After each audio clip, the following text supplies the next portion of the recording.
A very good day, I bid to Dr. Wei. My name is Monisha and my text number is 269492, and I'm here to present my individual assignment in detail. So let me start with the aim of this study. The aim of this study is to analyze the performance of an insurance company in China, which is New China Life Insurance Company, for about 5 years, which is from 2015 till 2019. This study do consist 5 major chapters. And the first chapter would be Chapter 1, Introduction, Chapter 2, Literature Review, Chapter 3, Design and Methodology, Chapter 4, Findings and Analysis, Chapter 5, Discussion and Conclusion. So let us see. In this slide, there are 7 components that have been identified to complete the introduction part. The first component would be the background of the industry. This part explains the existence and also the evolution of insurance industry in China. The second part would be the background of the company, which is the New China Life Insurance Company.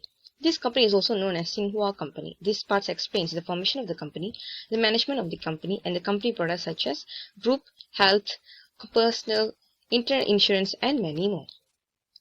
The third component would be the problem statement. This section explains the fraud act that has been done by the chairman of the company, where he took away RMB 13 million using his power. It has been identified that the act has affected the profitability of the company. So from here, the aim of the study has been determined, which is to analyze the performance of the company using return on asset. The fourth component would be the research objective. There are 3 types of research objective, which is to determine the impact of internal variable towards the return on asset, to determine the impact of external variable towards the return on asset, and to determine the impact of combined variable towards the return on asset. The fifth component would be the research question. So there consists 3 research questions, such as, is there any connection or is there any relation between internal variable, external variable, and also combined variable towards the return on asset. The sixth component would be the dimension of the study. So this part clearly states that this study incorporates the New China Life Insurance Company from insurance industry structure. And the last component would be the organization of study, which consists 5 chapters.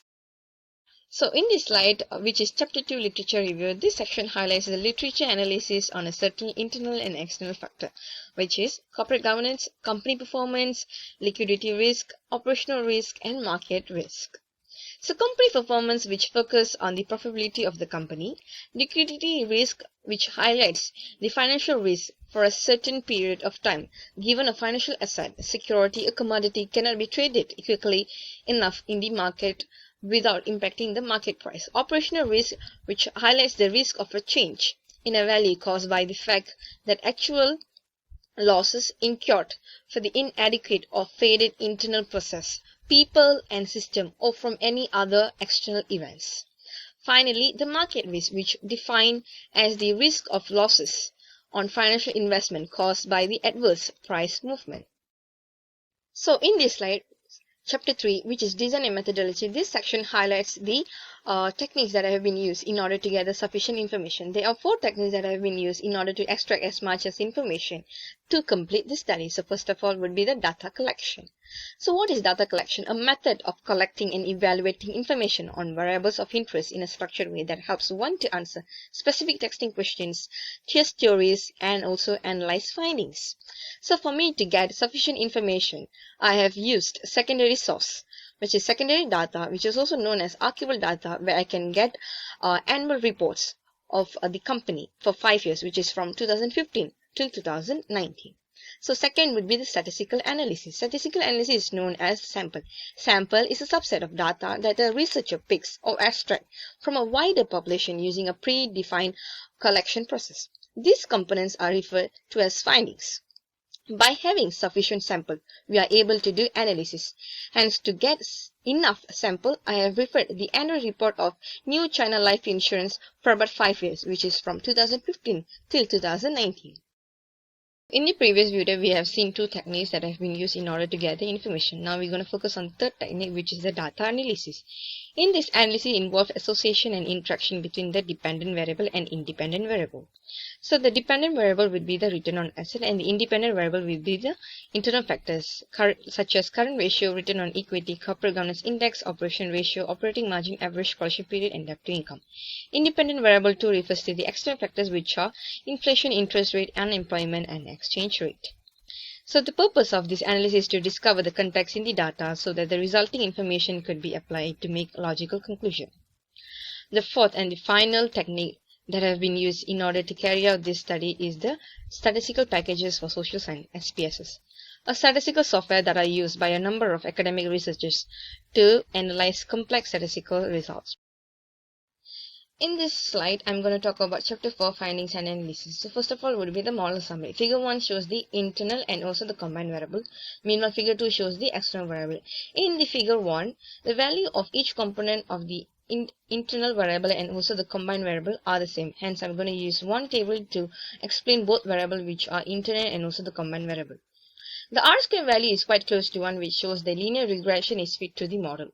Adjusted R-square value shows that 94.2% is explained by the independent variable of internal and also the combined variable, which are corporate governance index, debt to income, and also the current ratio. And other 5.8% can be found in other variable that is not included in the study. The small error square explains the regression line can be used as a trend line to predict the missing value perfectly. Finally, the Durbin-Watson value, which is more than 2, shows that there is a negative correlation in the model. Figure 2 shows the external model for the model summary.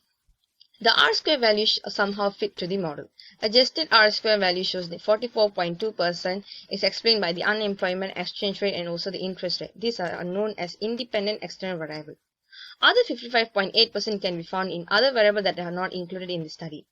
This model has a small error square, which means the regression line is used as a trend line to predict the missing value perfectly. Finally, the Durbin-Watson value, which is equal to 2, shows that there is no autocorrelation in this sample. The second component would be the ANOVA. Figure 3 shows that the ANOVA for internal and also combined variable. This is because every component in the ANOVA has the same value in the combined variable and also the internal variable. Hence, I'm going to use one table to explain both variables.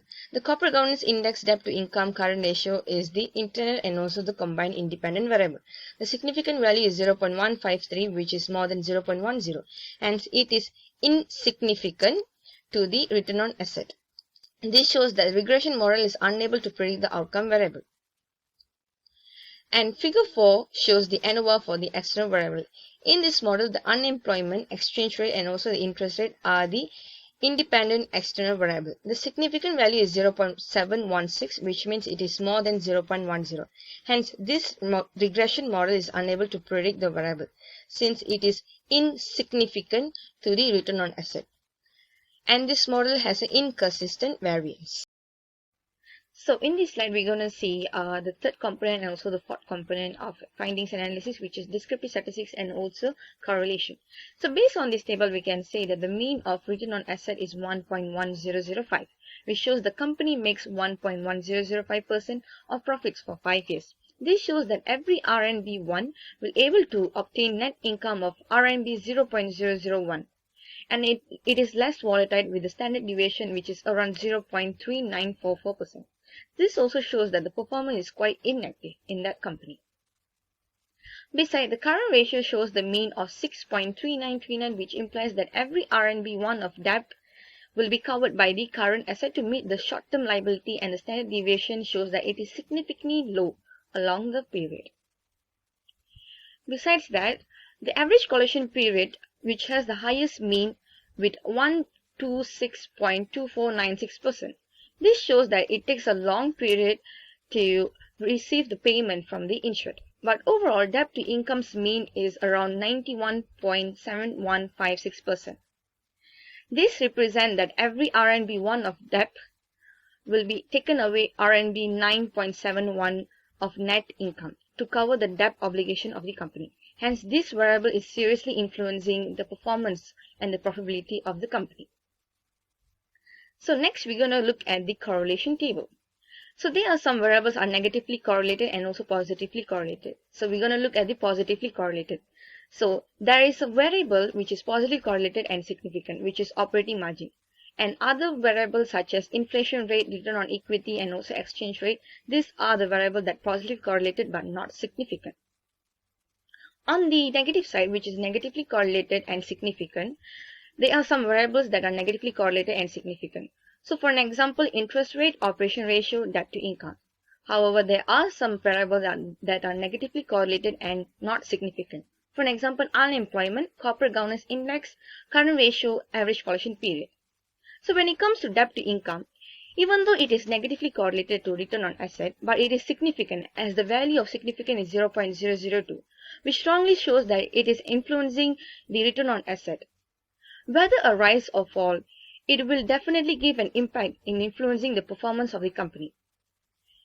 As the net income increased in 2017 to 2019, the debt to income has decreased and automatically has increased the return on asset of the company. In this slide, we're going to focus on the last component of findings analysis, which is the coefficient table. Figure 5 shows the internal and also the combined variable of coefficient table. Meanwhile, figure 6 shows the external variable of coefficient table. In the figure 5, internal and combined variable carries the same value in the both coefficient table. Hence, I would like to use one table to explain both variables, which is internal and combined variable, since they carry the same value. The current ratio, debt to income, and corporate governance index are the independent internal and also combined variable. The only independent internal and combined variable that are significant to the return on asset is debt to income, since the significant level is 0.077. Even though the standardized coefficient beta is negative of debt to income, but the significant value is below than 0.10, which is 0.077. This implies that this variable, which is debt to income, is influencing the profitability of income, since the company have high debt to income. It shows that the company is unable to pay the bills. This implies that other variables such as current ratio and also corporate governance index is not at all influencing the return on asset. Perhaps other variables do. Figure 6 shows the extra variable of coefficient table. The interest rate, exchange rate, and unemployment rate are the external independent variable that doesn't influence the return on asset of a New China Life Insurance Company. This is because the significant level of these three variables are higher than 0.10. Hence, this implies that these variables are not at all influencing the profitability of the company. Perhaps other variables may influence. So now we have come to the end, which is chapter 5 discussion and also conclusion. There are three components in this chapter, which is discussion of the study, limitation, and also the recommendation. Now we're going to look at the discussion of the study. Based on the coefficient correlation and also descriptive table, there is enough evidence to say that debt to income in both internal and combined variable has the greatest influence in this study. This is because the graph of return on assets started to increase steadily when the graph of debt to income started to decrease. This is only because when the company's net profit started to increase from 2017 till 2019, which able for them to handle their debt obligation ever since they started to increase their net profit. Finally, I'm going to end my video presentation with limitation and also recommendation. Let us start with the limitation.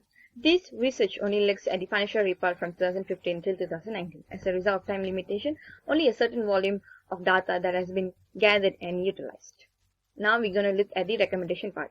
It is critical for a firm to handle its financial or debt obligation in order to increase the performance or the profit of the company. The organization must be able to better in managing their obligation and ensure they have a sufficient earning in order for them to handle their debt obligation. Hence, there are some recommendations for this company. First of all, the firm should not request for or seek further loans right away. Secondly, the company should focus on paying off their debt obligation and needs in accordance with the conditions that have been consented upon and undertaken. Finally, the company should increase the net profit even more by introducing a new product policy or add some new complementary insurance services that will bring benefits to the company in terms of profit. This is because debt to income is measured as a capability of a company in order for them to handle their debt obligation using their money, which is the earning. So a good company needs to have a good earning, a stable earning in order for them to handle their debt obligation efficiently. Thank you.